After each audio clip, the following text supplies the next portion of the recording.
Hi, I'm Catherine Cabrera. I'm with the Remote Online Notary Network, and today I want to show you the really important components that your website should have to help make you an extremely successful remote online notary.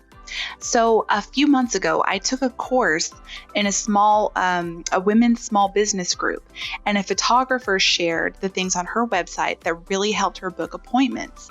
And I took what she told me and I applied it to my own site, and it works. So I want to share it with you. So here you can see, this is my website. This is my domain. It's texasonlinenotary.com. Here's my logo. I've got About Us, Services, Make an Appointment. The most important thing on your website is the button to make an appointment. Make sure you have one, and make sure it's not just a contact form, because you want people to actually be able to pick a day and time. It's very important. It's how you can close a sale here on your site. So right up front and center, it says exactly what I do. It's online notarizations. And then here I've got a little bit of explainer here. And I have a book now button here. So already we've only scrolled down half a page and there's 2 places to book an appointment. The next place is here. So you can book one remote online notarization, or a property tax loan signing, or a mortgage loan package signing. And here I talk a little bit about the kinds of things I notarize with people. This is good for SEO. That's the search engine optimization, and it helps Google pick up some common things that people are looking up when they want to get a notarization. They may not even know they want an online notarization yet, but if they're searching around these kinds of words, that will help your site get in front of them. Now, I really want to show you this video because, this is a great picture, because this video made a huge difference. And it's for reasons that I never really predicted, and it just worked. So the reason I made the video was because I was taking a lot of phone calls and repeating myself again and again and again. And I hoped that if I made a short video that explained how the process works for people, I would get fewer people contacting me wanting me to explain from A to Z exactly every single step that was going to happen, what they needed to do, was it legal, everything else. So I made the video and I posted it. Well, the positive side effects of the video were that it made my site sticky. People actually do watch the video, so it makes them spend more time on my site. The average time people spend on my site is about 47 seconds. So that might not sound like much at all. It's not, it's less than a minute, but the average site is probably more like 3 or 4 seconds. So Google receives the information that my site is sticky and people stay on it longer, and that helps push my site up in the search results. And then here I have some frequently asked questions, some answers to common questions people have. And then I've got a couple of testimonials that I added here. And then, if they really need to contact me, some people do, they say, hey, I have 4 witnesses. Can we sign them all?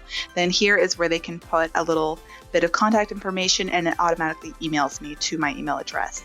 Now, another thing that the video did for me that I was not expecting was, when I first started out, I had a free Google My Business website, and it was great. It did work because I could put an appointment button on there and it would book appointments for me. But I was kind of faceless. I wasn't a human. This video humanized me, and I noticed that my appointments that people book, everyone shows up for them now. Before, I might have captured half of the people who made a booking with me. They might just blow it off or ignore it or forget.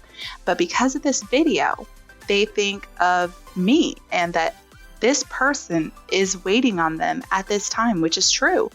And they actually show up. Or if they need to cancel, they send me a message and they let me know, hey, I got to go pick up my daughter and I'm not going to be able to make our appointment. Can we reschedule? Or, hey, turns out I really didn't need the document. I'm sorry, can I cancel with you? And that's fine. Now I want to show you how it looks when someone makes an appointment.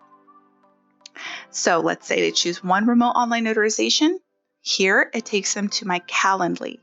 So Calendly is a great app. I spend $15 a month on this, and it does so much for me that I would happily pay more. But it's a great deal. It's $15. It takes away all of the distraction of having to, kind of talk on the phone back and forth, or text back and forth, or email to nail down a day and time with a person. And I do have customers who will book on this at 2 a.m. So it's really a necessity. Let people go ahead and pick their own day and time. Now here you will see my spiel. I let people know that they need a social security number to be able to do an online notarization. That's disappointing to a lot of people, but the way the state laws are right now, the way that we do knowledge-based authentication, the only way to verify a person is that person is to compare their social security number to them. And what that is the 5 questions that each customer answers. They all are derived from their credit reports. There is no other way to identify them at this time, so that is how it is done. Now let's say that somebody wants to book with me tomorrow. Today is the 26th, so tomorrow is the 27th. They could book at 10 a.m. or 12 p.m. These are half-hour increments. You'll notice that 11 a.m. is not available and 11:30 a.m. is not available. The reason why is that on my personal Gmail calendar, I have that time blocked already. I'm busy doing something else. So Calendly picks it up from my Gmail calendar because I connected them. They're integrated. It picks up that I'm busy then, so it does not offer that appointment time to my customers who are looking on my website. And that is worth its weight in gold. So people can book appointments that are actually available. The latest one I have is 4:30, and I don't book on Saturdays or Sundays, though I did in the past do that. So this is a great way to be able to get your website to do all of this work for you. You should not have to be, calling everybody or waiting on emails to come in that you need to respond to, or, waking up at 6 a.m. and finding out somebody was messaging you at 1 a.m. and all they wanted was to have, a 9 a.m. booking. So that should work for you, and let the people choose the day and time that they want. And then in their head, marked finished, it's done. There's nothing more I need to do except show up with my ID and my document. Now let's go back to the website.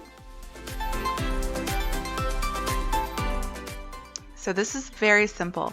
Now, after I graduated from my Google My Business site, which did work, we did hire a developer to help me put this together. It wasn't expensive. I wanted it very simple, and I had a very clear idea of what it needed to do and look like. This is it. Some graphics, book the appointments, have the video here that explains everything, and put some frequently asked questions so that people can sort of, self-regulate and make sure that they have everything they need. Internet, webcam. It's very self-explanatory, but it just kind of ticks the boxes and lets them know with confidence that they'll be ready for their appointment. And that's really it. That's all your website needs to do for you. You can get Google ads and, publicize it that way. You can share it on Facebook. You can share it on Instagram, Twitter, everywhere. Put your website out there and put it on your business cards. Put it on your email signature so that people can share your website easily. And that's it.